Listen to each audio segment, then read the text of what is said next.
ಇಂದೇ ಡೌನ್ಲೋಡ್ ಮಾಡಿ ಮತ್ತು ನಿಮ್ಮ ನೆಚ್ಚಿನ ಶೋಗಳನ್ನು ಆನಂದಿಸಿ. Thank you so much Abhi. ಹೆಂಡ್ತಿನ ಅರ್ಥ ಮಾಡ್ಕೊಳ್ಳೋ ನಿನ್ನಂಥ ಗಂಡ ಸಿಕ್ಕಿರೋದು ನನಗೆ ಅತಿ ದೊಡ್ಡ ಗಿಫ್ಟ್.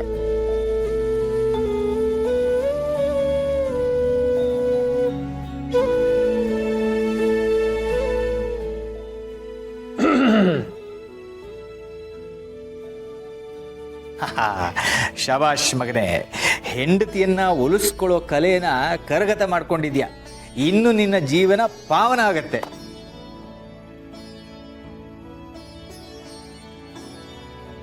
ನನಗೇನು ಗಿಫ್ಟ್ ತರಲಿಲ್ವಾ? ಅಯ್ಯೋ ಪುಣ್ಯ, ನಿನಗೂ ಗಿಫ್ಟ್ ತರಬೇಕಾಗಿತ್ತಾ? ಸಾರಿ, ನನಗೆ ಫ್ಲ್ಯಾಶ್ ಆಗಿಲ್ಲ. ಹೌದಾ, ಹೋಗ್ಲಿ ಬಿಡಿ. ನಿನಗೆ ಗಿಫ್ಟ್ ತರೋದು ಮರೆಯೋಕ್ಕಾಗತ್ತಾ?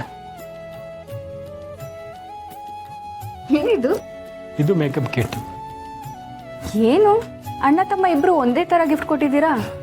ಅಭಿ, ಏನಿದು by one get one offer ಇತ್ತಾ? ಇಲ್ಲಮ್ಮ, ಆ ಥರ ಏನಿಲ್ಲ. ಇಬ್ರಿಗೂ ಹೆಂಡ್ತಿದ್ದೀರಿಗೆ ಒಂದೇ ಥರದ ಗಿಫ್ಟ್ ತನ್ನಿ ಅಂತ ಐಡಿಯಾ ಕೊಟ್ಟಿದ್ದೆ ನಾನು. ಮಹೇಶ, ಅದ್ಯಾಕೋ ಆ ಥರ? ಅಣ್ಣ, ನನಗೆ ಈ ಹೆಂಗಸ್ರು ಬುದ್ಧಿ ಗೊತ್ತಿಲ್ವಾ? ಅವ್ರಿಗೆ ಏನೇ ಕೊಟ್ಟರು ಅದು ಇನ್ನೊಬ್ರ ಜೊತೆ ಕಂಪೇರ್ ಮಾಡಿ ನೋಡ್ತಾರೆ. ತನಗೆ ಬಂಗಾರದ ಗೊಂಬೆ ಸಿಕ್ಕರು ಇನ್ನೊಬ್ರು ಮಣ್ಣಿನ ಗೊಂಬೆ ಮೇಲೆ ಕಣ್ಣು. ನನ್ನ ಹತ್ರ ಇರೋ ಗಿಫ್ಟ್ಗಿಂತ ಅವಳ ಗಿಫ್ಟೇ ಚೆನ್ನಾಗಿದೆ ಅನ್ನೋ ಅಸಮಾಧಾನ. ಹೌದಪ್ಪ, ಅದಕ್ಕೆ ಚಿಕ್ಕಪ್ಪ ನಮ್ಮಿಬ್ಬರಿಗೂ ಒಂದೇ ಥರ ಗಿಫ್ಟ್ ತಗೊಳ್ಳಿ ಅಂತ ಹೇಳಿದ್ರು. ಅಲ್ಲ, ನಾವೇನ್ ಚಿಕ್ಕ ಮಕ್ಳ ಒಬ್ರಿಗೊಬ್ರು ಗಿಫ್ಟ್ ನೋಡ್ಕೊಂಡು ಕಿತ್ತಾಡಕ್ಕೆ?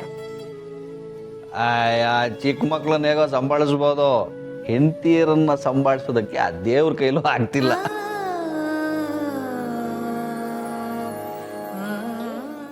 ನೀವು ನಿಮ್ಮ ಹೆಂಡತಿಗೆ ಇದೇ ತರ ಗಿಫ್ಟ್ಸ್ ಕೊಡ್ತಿದ್ರಾ?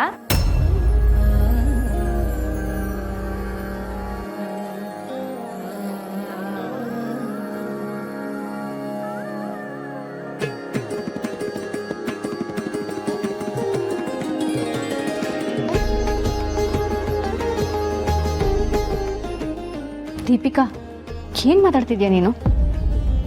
ಸಾರಿ, ಏನೋ ಫ್ಲೋನಲ್ಲಿ ಹೇಳ್ಬಿಟ್ಟೆ, ಕ್ಷಮಿಸಿ.